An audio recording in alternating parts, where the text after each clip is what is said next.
Now, the first major difference between what we do and with something like a WAF would do is that contrast works from inside the running application. So we have much better context about attacks.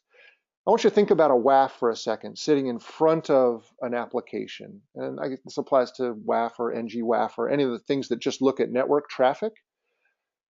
All they can see is the HTTP request. And they have to look at it and decide whether it's a real attack. And that request might have complicated data in it, right? It might have a JSON payload in it. It might have XML in there. It might have a serialized object in there.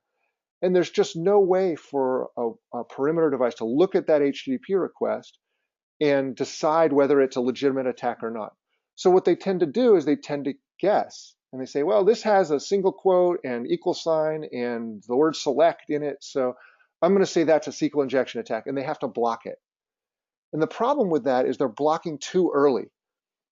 They make a lot of mistakes. And that means you end up having to use expensive human expert resources to tailor the WAF, to tune the rule set constantly. As your applications change, you have to tune the rules to make it work with the application. You know, as you're running this and trying to detect attacks and improve applications, would you generally prefer that the WAF be turned off? Because the WAF could potentially mask some things that you guys would see and that you could protect maybe a little more effectively. Does that make sense? Yeah, absolutely. Most people don't run WAFs in blocking mode anyway, so it doesn't affect how contrast works. And well, sometimes like an IPS might have WAF-like capability that can mask some things. Right?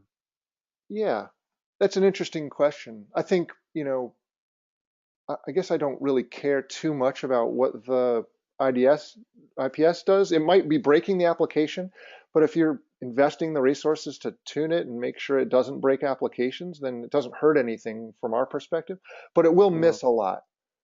And so, you shouldn't think that you're protected just because you've got a WAF or an IPS in place.